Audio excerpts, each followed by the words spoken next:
that 7-day forecast. All right, thanks, Michelle.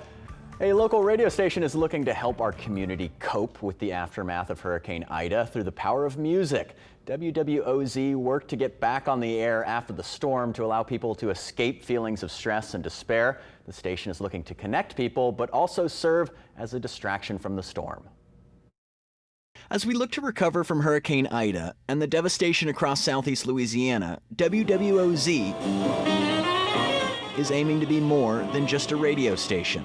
When anything happens, whether it's a hurricane or coronavirus, we always think that people need to have like an escape. And that escape, according to General Manager Beth Arroyo Utterback, comes in the form of New Orleans music. Now there ain't no use to you running. And its healing quality at a time when we all need it. Ain't no use to him running. You know, I think that there's something really to be said about music therapy because, you know, I've had some people during this say the first thing I do is turn on WWOZ and I just start like smiling and dancing before I, you know, get ready for my day, whatever that is, whether it's meeting an insurance adjuster or waiting on the line for FEMA. My name is Al Colon, sharing with you the sounds of classic modern jazz. The listener-supported, volunteer-programmed radio station is known locally and all over the world. But during the storm, the music stopped, although just briefly.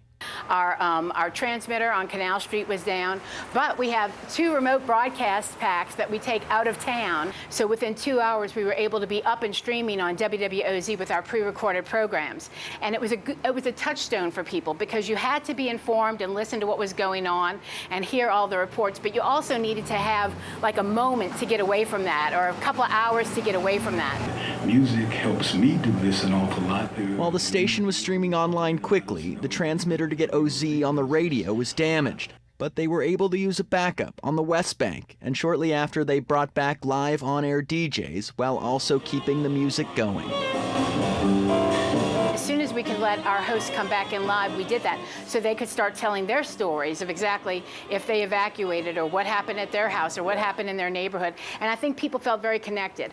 The stories connecting us, but also the music, drowning out the stress of the storm and serving as a reminder of why this place is so special. I think it's good for your soul, and I think music from New Orleans specifically resonates with so many people around the world for so many different reasons because it tells unique stories.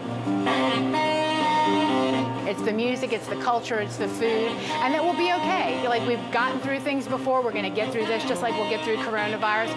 We'll be able to have festivals again, and that's what WWOZ is here to remind people about.